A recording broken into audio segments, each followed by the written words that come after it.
Vamos iniciar mais uma aula, né, senhores? Eu já estava morrendo de saudade dos senhores.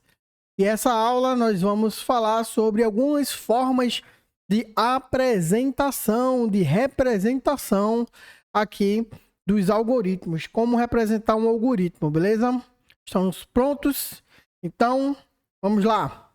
Olha só. Quais são as formas de representação que eu tenho para representar um algoritmo, tá? Pergunta, vocês conhecem alguma, né?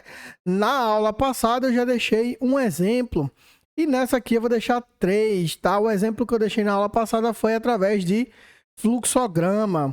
Mas além do fluxograma, nós temos a descrição narrativa, nós temos o pseudocódigo, tá? Que chamamos de linguagem estruturada.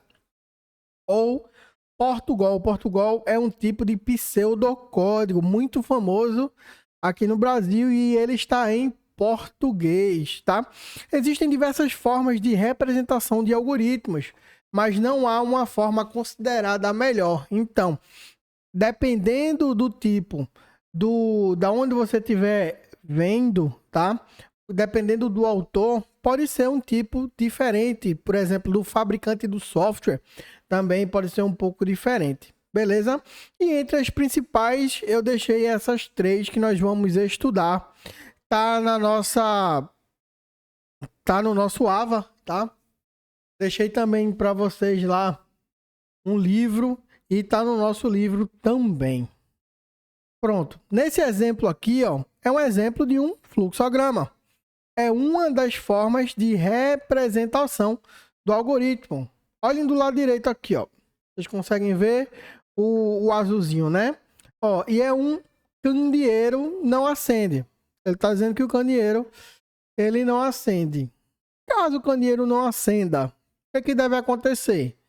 Né? É natural que a gente siga as setas indicativas. Então, vamos lá enroscar a lâmpada. Pergunta, candeeiro acendeu?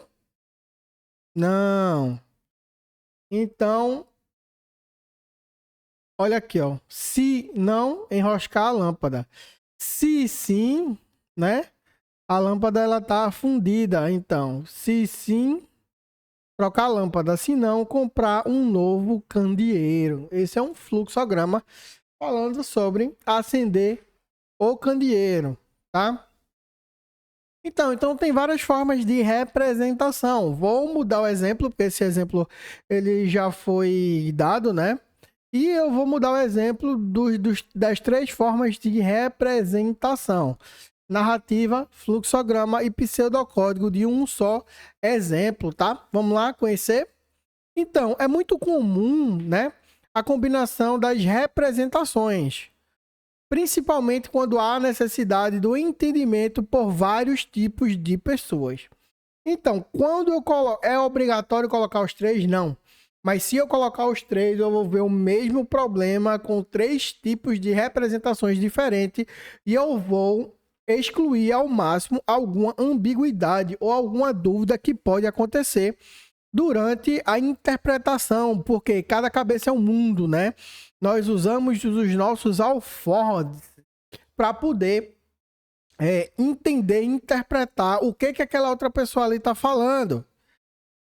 Então, quanto mais tipos de representações de uma lógica de programação for, melhor ainda, tá? Então, cabe ao programador escolher qual forma oferece as melhores características de acordo com o problema. Então, não existe qual é a melhor forma, mas sim qual se adequa melhor a qual determinado problema, tá? E por último aqui, ó, cada uma das formas de representação possui suas vantagens e desvantagens. E nessa aula de hoje também eu trouxe algumas vantagens e desvantagens, beleza?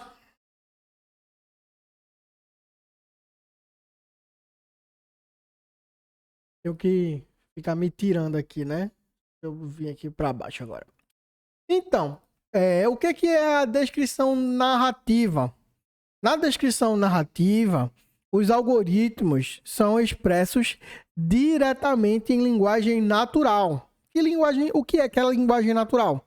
É exatamente essa que eu estou me comunicando com vocês. Nossa linguagem natural é a fala, tá? Narrativo, né? Ou escrito. Ou seja, a sequência de passos é descrita em nossa língua nativa. Exemplo.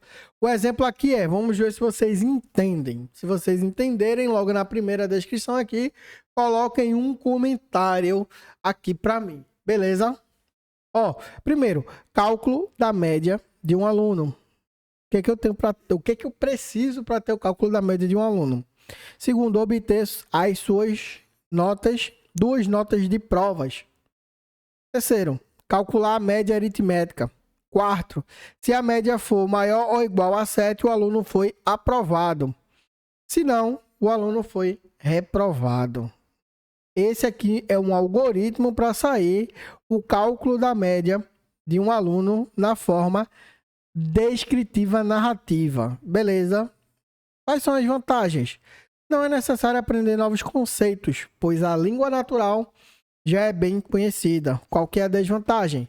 A linguagem natural dá oportunidade para várias interpretações e ambiguidades, dificultando a transição desse algoritmo para o programa. Tá? Próximo tipo aqui é o fluxograma. Fluxograma a gente já conhece um pouco, né? E é uma representação em que formas geométricas diferentes implicam ações, instruções e comandos distintos. É mais precisa que a descrição narrativa, porém não se preocupa com os detalhes de implementação do programa, como o tipo das variáveis utilizadas. Então, aqui é vantagem e desvantagem. Era para estar aqui, tá? Deixa eu alterar logo aqui. Vai ficar na aula, não tô nem vendo. A edição. É bom que vocês verem como é que eu edito aqui, né?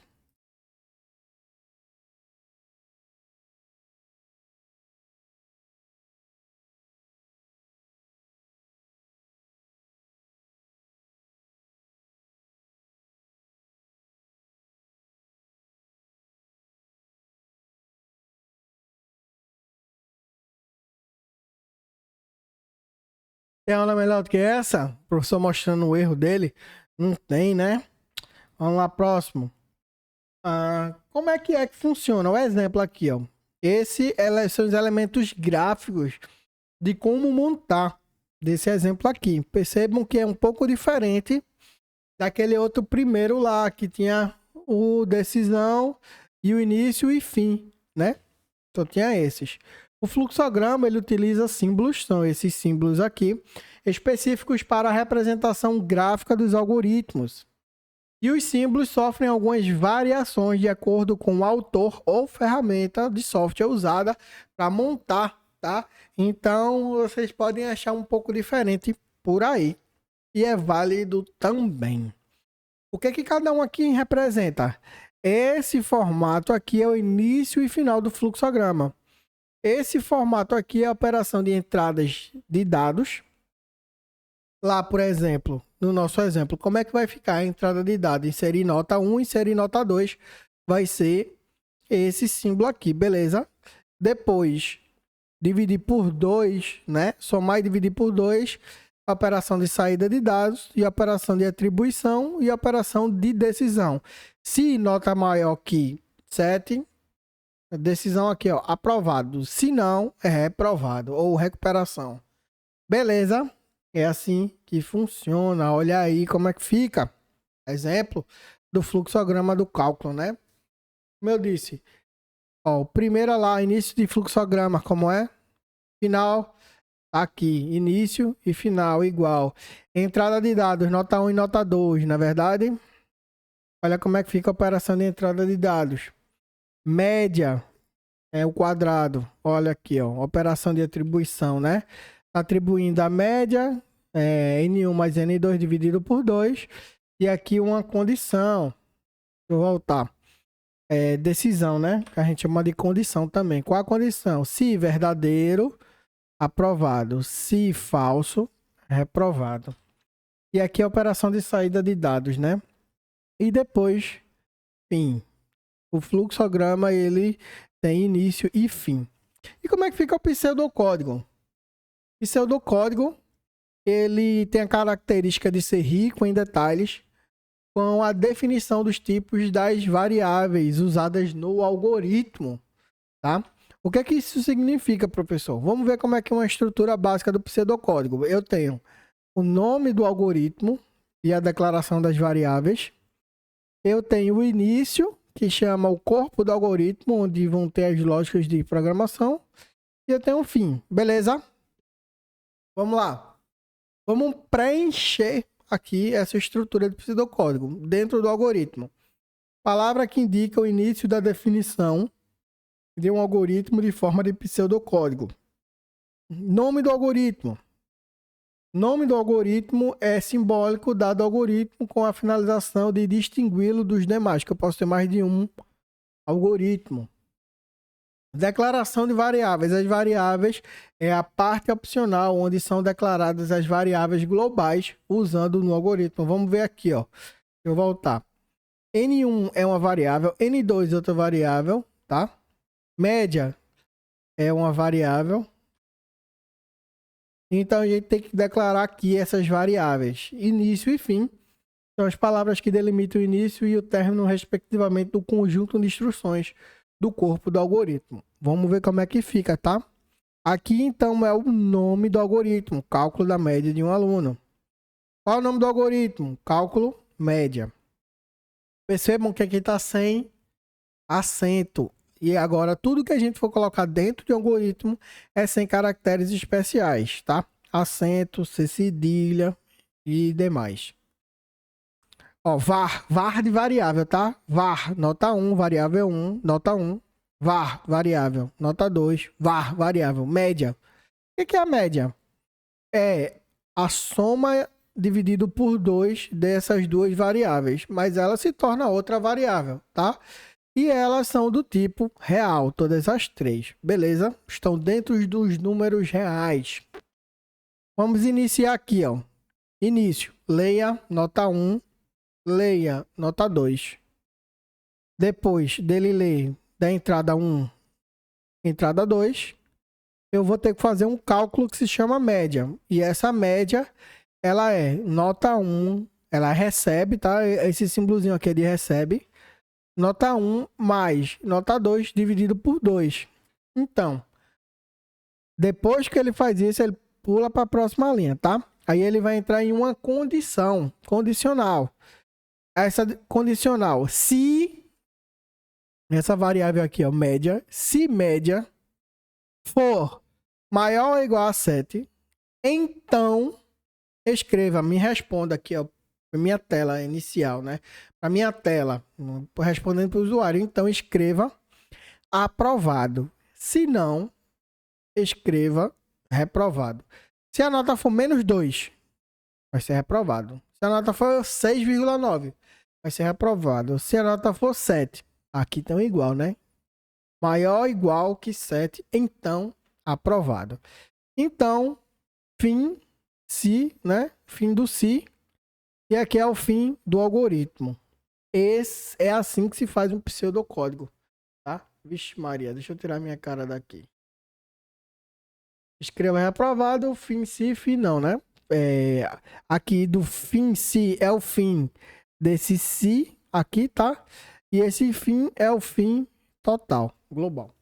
Vantagem: prevenção clara em as especificações de linguagem de programação. E desvantagem: as regras do pseudocódigo devem ser aprendidas, é um pouquinho difícil, né? Então, vamos lá, 14 minutos de aula, vou finalizar nos 15, como eu gosto, né? Aproximadamente 15 minutos. E é isso aí, tá? Nesta aula, nós aprendemos sobre fluxograma, pseudocódigo e descrição narrativa. É isso aí, pessoal. A atividade vai ficar dentro do AVA, tá bom? E vai ser sobre a aula 1, aula 2 e aula 3. Um abraço. Já estou morrendo de saudade dos senhores. Não vejo a hora dos senhores virem presencialmente aqui para nosso encontro presencial. Fiquem bem, fiquem com Deus. Bebam água e até mais.